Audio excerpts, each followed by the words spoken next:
Welcome to 7 Questions, a Hear Your Story podcast using 7 questions from the Tell Your Life Story Guided Journal. Here, we share the stories of people who have lived storied lives. That includes everyone, of course, but today we have Bree on the show. Let's get to know her, shall we? Hi. Hi. How are you doing today? We doing okay?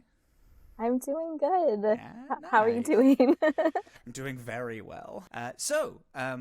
What is it that you do? Tell me about Dress Up Studio. Dress Up Studio is an entertainment photo studio. It's based in Glendale, California. I always say it's a block near the Americana, which is a really fun shopping mall if you're in SoCal. But it's an entertainment photo studio. I describe it as like a JCPenney photo shoot, except a lot more fun. There's costumes, wigs, backdrops, champagne. You go, you get your picture taken, and you have a lot of fun dressing up as, I don't know, like we have so many different character costumes, like the Disney princesses or Barbie or things from different eras, from like Bridgerton era to like the 50s, 60s, 80s. It's cool. A lot of fun. That's wonderful. What inspired you to want to, start this or do something like it? I was with my partner in Japan, and they had an experience where they have a lot of different costume photo studios over there, and they had this one where they could turn you into like a geisha. Oh, cool. Which is really cool. Yeah. And so I just was really like touched by that experience. There was like a lot of education infused in it. So of course, like you get like a makeover. But I loved how they also had videos playing of like the tea ceremonies they did and like their dances, and all of the clothing was super authentic, and they wrapped you up in a kimono, and I just thought like this is so cool. I felt like I learned a lot about cool. the culture through the costumes, and so I thought I want to bring this back to the US. But no cultural appropriation, more modern pop culture. Yeah, sure. But I was really inspired by it, by that experience. That's so great. That's so cool. I love that. That's amazing. Okay, right. Well, we'll get on with our first of 7 questions. So, what makes you lose track of time because you love doing it so much? What I really enjoy doing lately, it's not like a super fun answer, but I really love graphic design. Oh, cool. I love just like, Canva, and I have to make a lot of like graphics for my business, whether it's like an email or, social media graphics or, all that stuff. But even like more fun things like the packaging. I have like some products that I sell, my business cards. Like I just love messing around with all of those graphics. Oh, I love that. Did you? So, because I'm on your website now, and you have this great logo. Did you like design the logo and then design? I imagine you have designed a lot of your studio. Yeah, I did everything. I just love messing around with that stuff, the colors and like the typography, and I love how it combines different mediums, because there's like, you need a photo, or I like to I illustrate a lot, so I can combine my illustrations, or just like, and the whole like putting it together I think is really fun. That's great. How did you, was like the love of graphic design something that you had before you started the business, or did you get it as you were like, making the business, and then you started graphically designing other things? You're like, oh my God, I love this. I in high school I used to be on the yearbook team, and I think that's where I really love that. Fell in love with it. Yeah. But then I put it aside for such a long time. And then I don't know, picked it back up through my business. I guess. That's great. That's really cool. Thanks. That's so neat. Oh, I love that. I attempt to do graphic design stuff, but I don't know if you've ever seen the like meme image online of graphic design is my passion, and it's this really bad like Microsoft Word picture. That is me doing That's so things. funny. I have to look that up. It's real good. I'm sure you're better than you think. We should hope so after the amount of times I've done stuff, but you would be shocked and appalled. Okay, question number 2. How would you describe your family when you were growing up? I would describe them as really creative. I believe everyone's like artistic even in some way. Like a lot of people say like, oh, I can't do that. I can't, I'm not good with my hands. I can't draw. But I think like everybody really has creativity in them, or the capacity to be artistic and creative. I agree so much. Yeah. Yeah, and it can come out different ways. And so my dad, he was this wasn't his job, but he's a really good painter. Mm-hmm. And then my mom is like really creative with interior design, and she's so crafty, and cool. She's had like lots of different businesses throughout the years. And so that was like a really big, I think, part of my childhood, is we were constantly like kind of around the kitchen table asking each other like what can we sell, like what business can we start, and like what business ideas do we have. Oh, neat. So like everyone's an artist, but they're also like business minded. What is it that your parents did? My dad, he worked he's worked at like oh no. I know what he does. Well, right now he has a really great job. He's like, I think he started as a manager at a Pizza Hut, and then he worked his way up and eventually was like managing franchisees, and then managing like regions for 7-Eleven and wow, so really business minded then. He is, yeah. Cool. Wow. And then my mom had just like small businesses growing up, like a little like home and garden shop where she'd make a lot of the items to sell. Oh, cute. Things like that. Yeah. Nice. Is this what kind of inspired? Was this like a part of you wanting to make your own business? It's like almost like a family legacy of people who kind of run and manage businesses or create their own small businesses. You were like, oh well, I want to do that. You have that like gene in you. It's part of your family. Yeah, I always thought it was so. My mom would let me help her with her business a lot. I remember like there's this thing called like the showcase house, where they take like a house and then all these designers come and they design each room. Yeah. And then my mom was a vendor. Then you after you toured the house, you would, as a guest, you would like go and there'd be vendors, and my mom got to be one of the vendors there, and I just loved helping her like write the tickets for the customers and like package up the items, and I just was so inspired, and I just knew that I always wanted to run my own business. I just didn't know what the business would be, but I just thought that was so cool growing up. Love that. Wow, that's so great. I also love what you said about everyone has, art in them, or the capacity for it, because that is something that I'm consistently fighting people on. I'm glad you agree. There is a big narrative that has been around seemingly forever, which is, oh well, I'm not good at it, so I can't do it. Like, I can't be a commercial artist, so there's no point in me doing it. And I'm like, well, there is so much to making art. It's truly, and it's like, my granddad was a carpenter, and I'm like, you were making art. You were working with your hands and building and crafting something. My dad refuses to say that he has any artistic talent, but because like he's very business minded, but will then paint and draw these like great things just offhandedly. When I was a young kid trying to draw anime figures and doing it very poorly when I was like 9 years old, he would like just using my sketch pad just do like the greatest rendition of a human body that I've ever seen, and I'm like, yeah, you don't have any artistic feel. Yeah, don't worry about it. No, that's great. I agree so much. Yeah.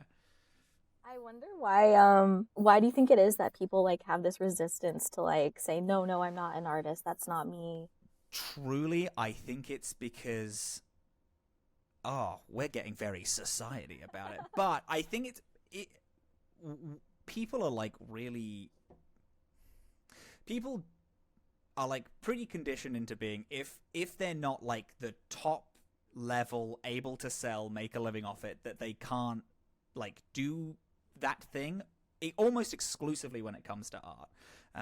I really think that it's something that's so, because it's being vulnerable on a molecular level is making art. You're putting yourself forward. You're trying to, you're putting a piece of like a thing that you care about onto a piece of paper or into something and then showing everyone. That is horrifying. That's so scary. People don't like thinking about like being an artist in that way, which is understandable. It's a very scary prospect. Being rejected for a piece of your soul that you've put into something. Yeah. And I think that just scares people. And then I also think that people have a weird idea about art. I have a thing where I love bad movies, love a bad film, but I don't like bad movies in terms of I like to sit and make fun of them. I'm like, a group of people got together and made art, and I'm able to experience that art. That is so cool. And I do think that you can learn more from art that you don't believe in. Or, like, if it's in your field, like, for example, if you were to watch a bad movie, you can learn more about the art of filmmaking, storytelling, all that, from a bad movie than you can a really good one. Because a really good one has perfected it. But a bad one gets you thinking how you would change what is on the screen. And I think that about most art. I think there is value in every piece of art, regardless of perceived quality. You know what I mean? It's really cool. I love that. Yeah.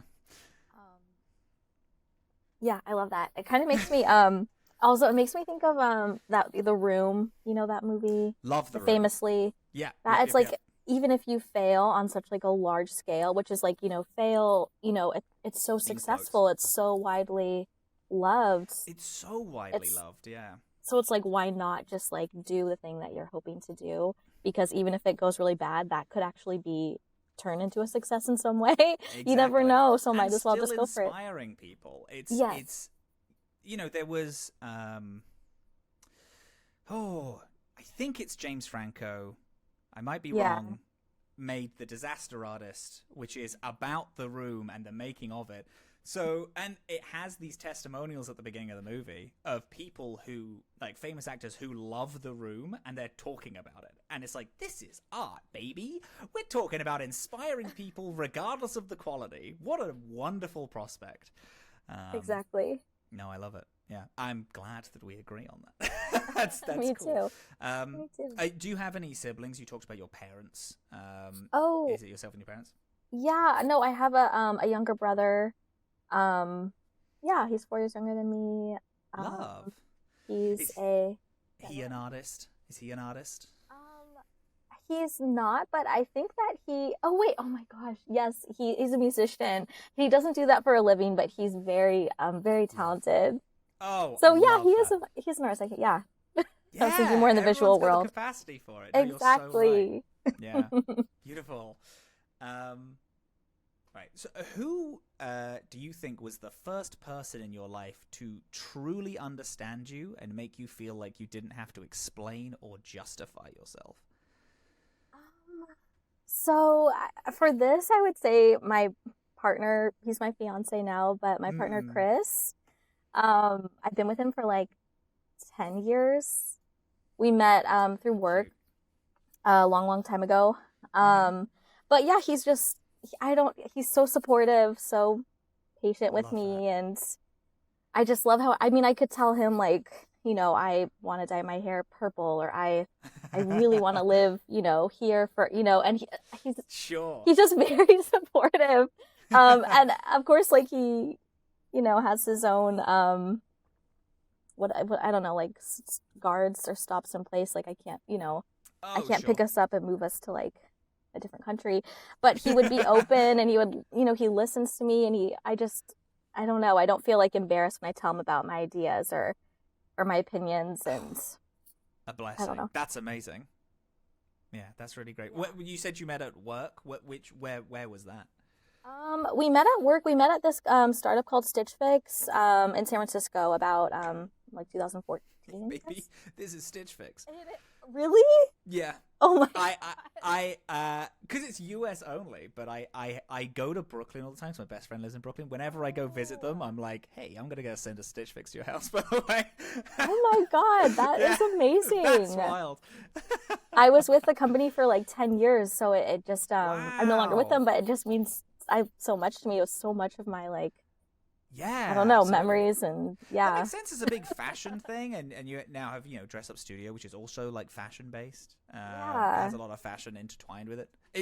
Is like fashion a like a medium that you care a lot about, or have like a lot of passion in, or is it something that you enjoy but you're like almost on the outskirts? You're like in it but not like incredibly passionate about it.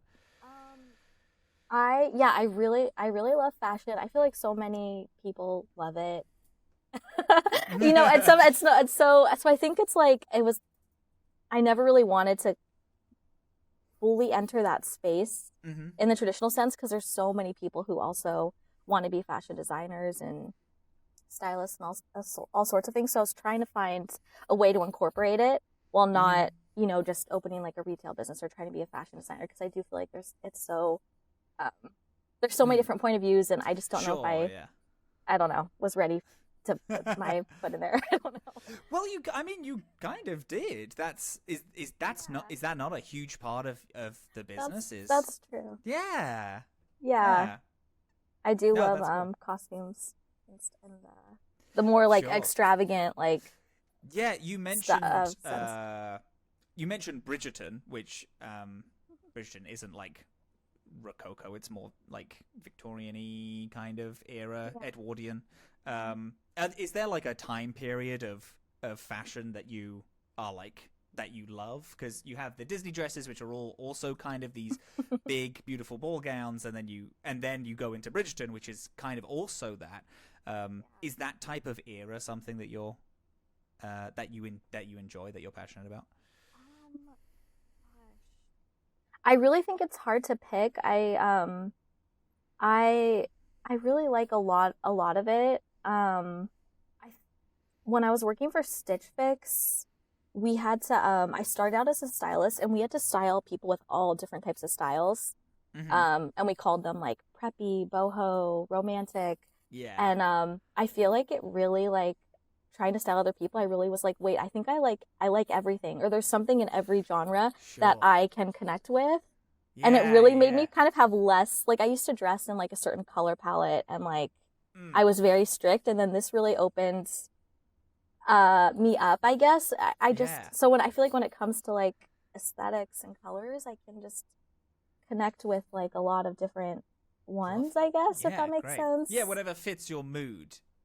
Yeah, but right now I'm loving I really like how we're starting to have a trend of like the 60s when they were doing medieval style clothes, like that's starting to come back, like medieval, and especially like politically, that's like a trend that makes sense for our current time period, I think, right now, of like this going back to the dark ages, but about to have a revolution in some way, or big changes, I guess, in general. Yeah, absolutely.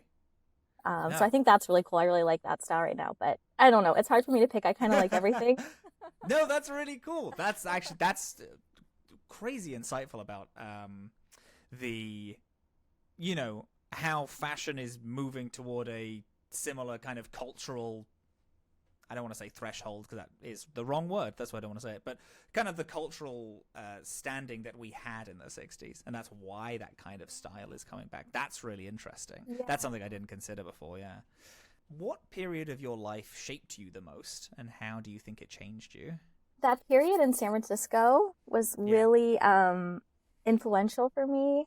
I started at Stitch Fix. It's so funny you're wearing one of the shirts. But that was one of my my first real job out of college, and so it was just so magical and inspiring to be working in the financial district in San Francisco, just all the high rises and the public transit system I wasn't used to before. It just felt like I was in New York, or I was just so like, I don't know, starry-eyed. Very, very like early 2000s rom-com. of you. You're like working in a fashion startup in a like in the Yeah. metropolitan area. Yeah, I love it. It was really like a dream come true, and our CEO, Katrina Lake, she was a female founder, and this was a very it was like, there was a big tech boom, and Hmm. Airbnb was starting, and WeWork, and Uber, and Lyft. All these like really influential companies were like Yeah. coming up and like making so much money, and then Stitch Fix was a startup there, and it was just really exciting, and it really felt like, oh, anyone can start. You have to be delusional. I was young and delusional, but I'm just like, wow, yeah. There was this energy that like, yeah, start a company. Why wouldn't you Yeah. be able to be And then a you ended up leader? doing that, though. You say it's delusional, then you did it. That's great. Yeah. I don't know if it's on that success level, but I appreciated the delusion and the motivation and the inspiration and feeling like, yes, like I can do this too. You know. Hey, listen, if people are gonna try to put themselves forward and strike something, you gotta be a little delulu. I get it. You really do. And you still did it. You say that you're delusional about starting a small business, and then you went and did it, and now you're being interviewed because you made it. Like, that's so cool. What a So wonderful... surreal. Yeah. No, beautiful. No, I love it. Last week, Tell Your Life Story launched in Target, the first ever book from Hear Your Story to be there. So next time you go for a stroll down those aisles, keep an eye out for us. Take a selfie, tag us if you so desire, share your favorite question with us, document your journey on social media, and get to know all the other story keepers sharing their story also. When Jeffrey Mason made these books, he wants to foster connection, and connection starts with you.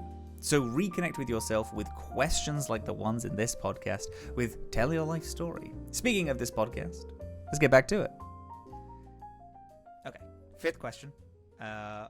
What is the question that you're afraid to ask yourself? It's a weird one. Yeah. One question that I've been kind of thinking about is like, which seems maybe obvious, but like, what if success like really doesn't bring you happiness? Which is like, of course, there's so many things that bring you happiness, but I just feel like these past couple years, I've checked a lot off my bucket list. I got engaged, and I got to Beautiful. Love it. Yeah.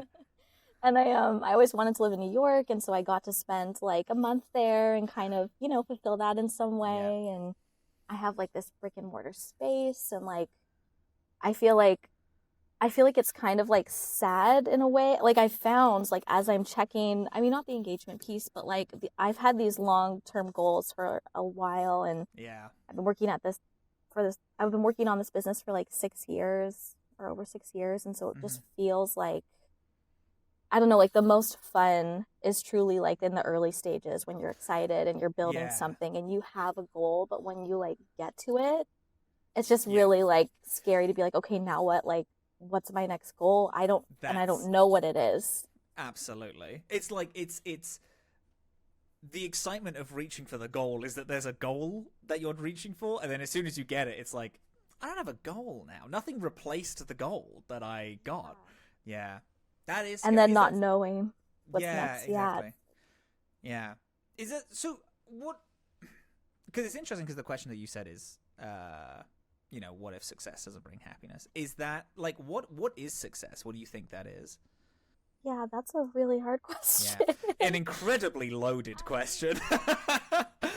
I mean, for my business, it would be like if it could be like profitable and sustain itself and really be like a foundation for like my future, and with possibilities of growth to do like all sorts of fun things that in that sense. But I guess like in a life sense, just like, I guess if you're happy, then you're successful. Yeah. Oh, absolutely. I agree. But then it's also the horrific question of like, oh, well, how do I measure happiness? Am I like the maximum amount of happy I can be, or is there something else? And then that immediately makes you spiral and not happy because you're thinking too much about it. Yeah. No, that's great. Well, okay. So let's focus on the thing that like, is a big happiness point. So your fiance, Yes. what is their name? His name's Chris. Chris. So, did the pair of you get engaged in Japan? Was that a separate thing? Did you get engaged recently? What's that story? We got engaged in this past August in Love. Catalina Islands. Beautiful. Have you ever? I haven't. No, I haven't been. No. Oh, cool. Yeah, it's just this little island. It was his first time visiting, and yeah, we got engaged. We just went on a nice getaway, and he proposed on the beach. Ah, It was really sweet. love that. That's so cute. Oh my god, that's beautiful. Thanks. That's wonderful. How? And so you two have been together for a decade now, right? That's Yeah. yeah, because you found each other at Stitch Fix, and then yeah, it's been 10 years. Yeah, it Beautiful. was really important to me to focus on my career and my business. My business Mhm. has really been like such a big part of like, these last few years, Yeah, of these last course. 6 years, and so I really wanted to get that kind of up and running, and yeah, and so then we were kind of putting the engagement, waiting till we moved back to LA where my family is, and Mm-hmm. moved the business, and then yeah, now we're engaged. Beautiful. Love that. Do you have a date set in mind, or was it like getting engaged is the most important bit? We'll figure out the details later.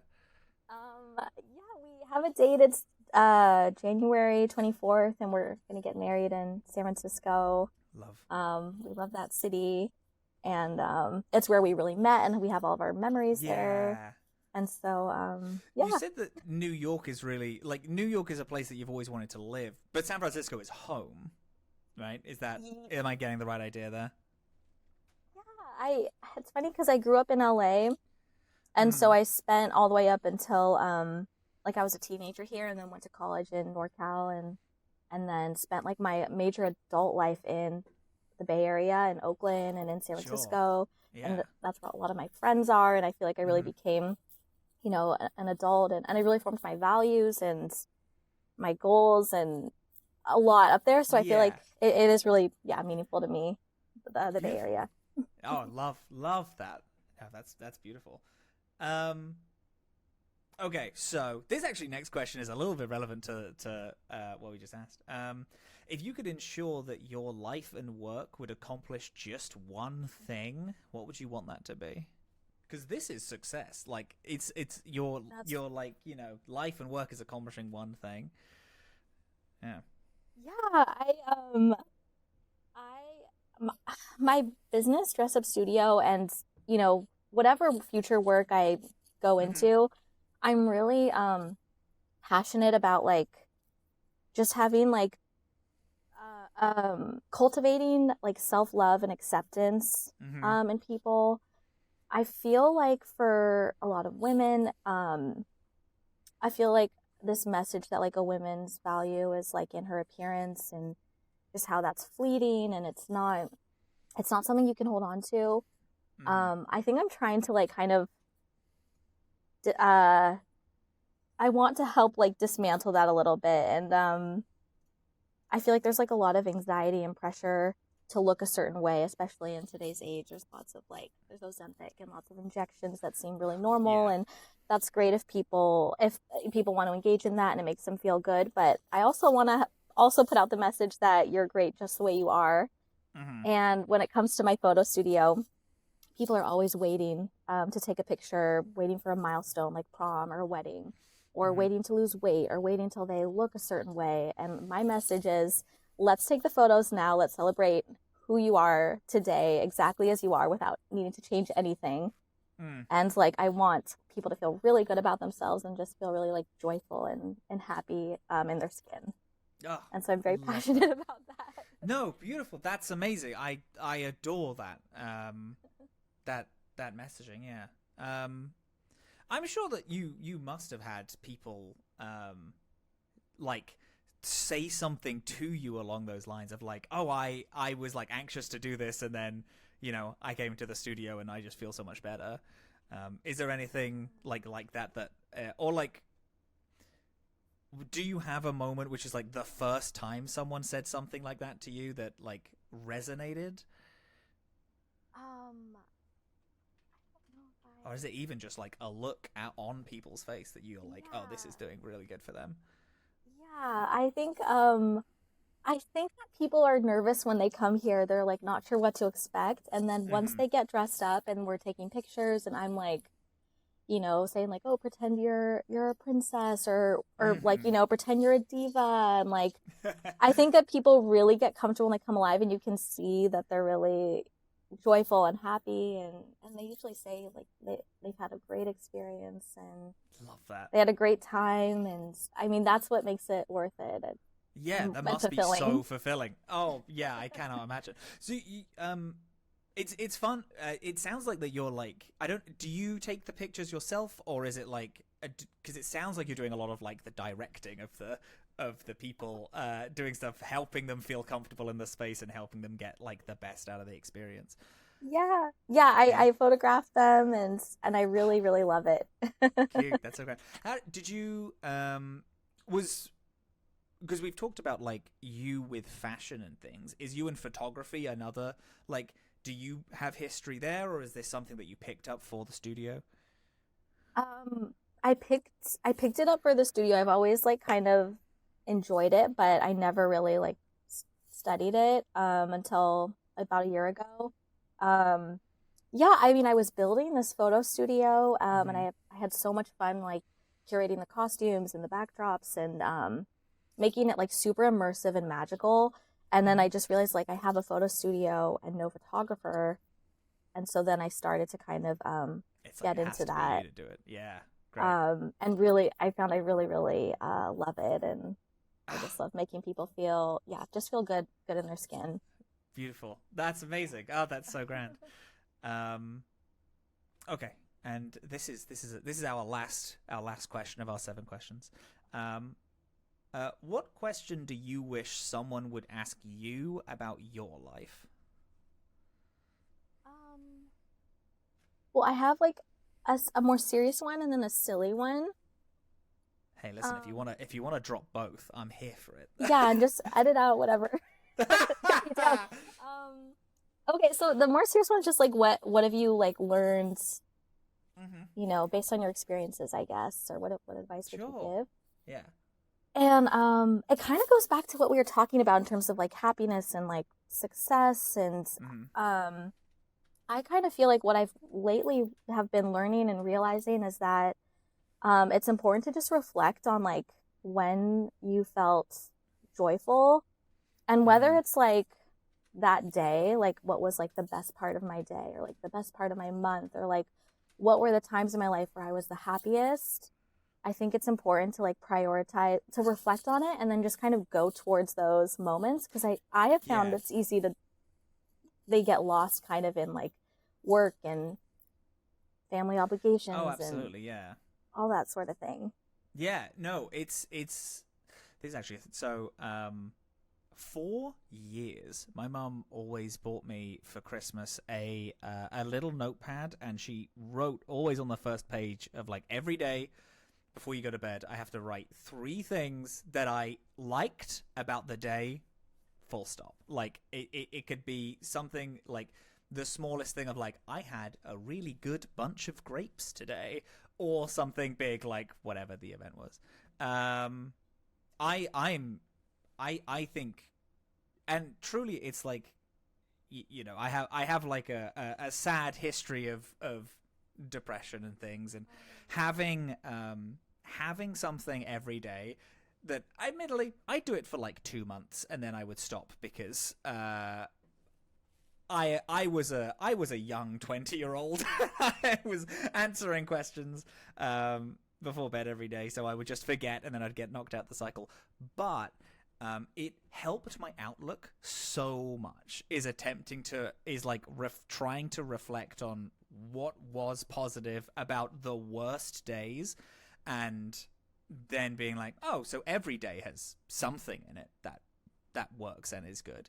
Um, That's what such about a you? beautiful practice that your mom instilled in you. I think that's so Truly. smart and Oh, I love it so reflective. much. Yeah, it really did. It does help, and now I get on people's nerves by being like, "Hey, so tell me something nice that happened today. And they're like, I've had the worst day ever, don't speak to me. I'm like, but something nice happened. And then they always end up coming up with an answer, and I'm like, see, it's not all bad. Yeah, I love that. What about so what about yourself? When did you when was that time period for you? When was this like moment of reflection that you really hit? Was it that time with the startup and Stitch Fix, and then meeting your future, husband and all that, or was it another time that you like reflect on when you think about what a really positive time in your life? Yeah, those early days in Stitch Fix were at Stitch Fix, meeting my current partner. That was really, really magical. It was stressful too, but that was a lot of fun. But I think also, and maybe a lot of people I think have this experience if they went to college, but I think like my senior year of college was really a happy time. Nice. Love that. Just because of friends, and you have less responsibilities, absolutely. More time to like really focus on your friendships, and I think that it's important to kind of remember to keep friendships like alive, and it can be so hard as an adult. Oh, absolutely. What did you go to uni for? I I had the major was called Techno-Cultural Studies. Wow. How technology. Very fancy.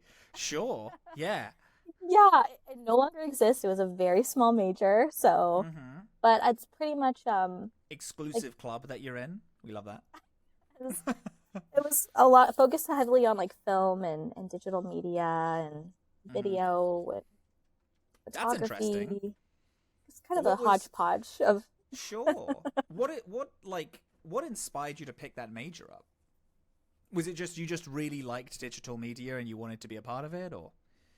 I really wanted to major in business and fashion, but my school, UC Davis, they didn't have a business major. It was economics, and sure, I couldn't get into the design major, and so this was kind of a major where I could still take artsy classes. Cool. And make it work, I guess. Wow, love that. Yeah, sure. What would you say is something from that class that you still that you picked up and still think about? Is it anything? Would you say that it helped you making a small business?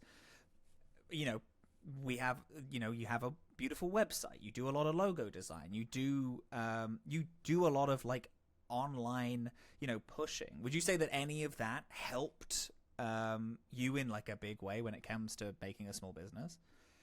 And making a small business, I think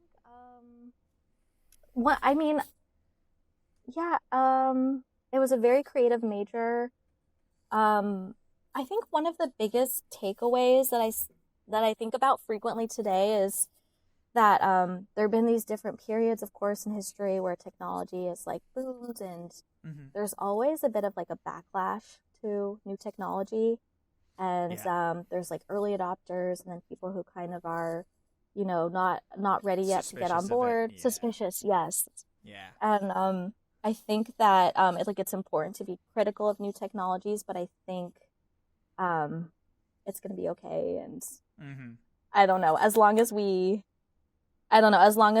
thoughtful and we can make sure that there's certain guardrails and put in place, checks and balances. Yeah, absolutely. Yeah. But I think less fear around technology, because especially with we're moving towards are we all going to be cyborgs in 10 years? Are we going to be uploaded into a computer? I think that's going to happen. Yeah. No, edit this out. No, it's all going in. I'm putting you on blast. I don't know. It's just, we have to be careful, but I think it'll be okay. And it's our natural progression as humans. Yeah. I think. Oh, yeah. Absolutely. Which sounds weird. Edit that out. I totally get you. For real, I understand. I do. I totally get you. Well, I mean, you wanted this question to be asked. What do you think you've learned over your journeys, your careers and your university? Do you have anything that like advice that you would give to like a younger you, anything that you've learned and that could like help someone, like maybe someone listening who wants to maybe get into the same field that is inspired by this, like what would you say? What would you tell them? Do you have any advice? I think it's for me, I got really I spent a lot of time prioritizing my career and my business, Mm-hmm. which I've had so many great experiences with Stitch Fix and building Dress Up Studio, but I do think that like balance is really, really important, and I wish I would have had a little bit more balance in my life, like a little bit more Oh, vacation time with friends, sure, yeah. more invested more in like mental health and like self-care. And I Mm, think that stuff is, especially the self-care for me, like that's easy to kind of get to put it on the mm, back burner and focus on work and yeah, yeah. productivity. But I think that, it's not having a That well-balanced life is more Yeah, that's so interesting you say that, because honestly, there is a thing, like a pattern that I felt from a lot of people who like have successful small businesses or like have successful businesses full stop, that when asked like, oh, what would you prioritize? Most of them are like, I would prioritize not working as much. I would not, I would prioritize mental health, and I would still go out and see stuff. Why do you think people don't do that, even though it's like the advice of a lot of it's like almost a through line? Why do you think people just don't tend to do that? I think there's this I think it's just like this hamster wheel where you think if I put in more work and put in more time and energy, then my business will get to here and then I'll be able to relax, then I'll be happy, then Mm-hmm. I'll take vacation time and things will you know Yeah, solidify. And then either you don't get there or you do get there and it's like, well shit, I'm not really happy, I yeah, don't feel fulfilled, and I should have sure, like taken that vacation years ago, or I should have spent more time deepening my relationships with yeah, friends, or good finding a therapist, things like that. I yeah. don't know. Well, I mean, you know, you started this business by going to Japan and having a holiday. Like that kind of inspiration strikes from anywhere, and I think that like that kind of you are like proof of this, um, that if that spark that can like ignite from you doing anything, and yeah, I think that's really cool. That's That's an so nice. interesting. That's insightful. I like it. That's good. Um, Thank you. oh, of course. Well, Brie, I had a wonderful time. We've asked all of our 7 questions. You've done it. You've done a beautiful job. You've been the greatest first guest I could ever possibly hope to have. I appreciate you so much. That's so kind. um, I was so, nervous.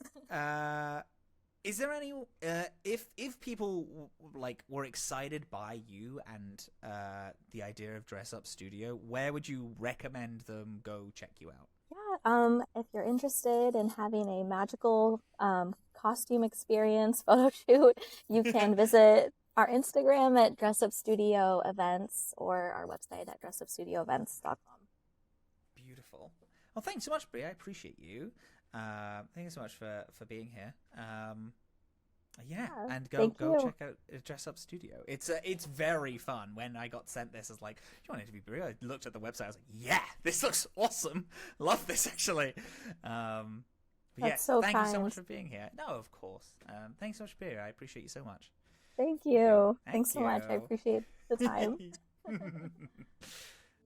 This podcast was possible due to listeners like you. The inspiration and funds of Hear Your Story, and our amazing team. Our producer, Madeline Mason. Our social media video and transcription editor, AJ Ray. Our video editor, Adrian Parker. Our copywriter, Parker Robbins. Our post-production supervisor and graphic designer, Abby Kelly. Our creative art director, Chelsea Jewell. And myself, Robin Eckberg, as your host and audio editor. Thank you for joining us. And remember to share your story.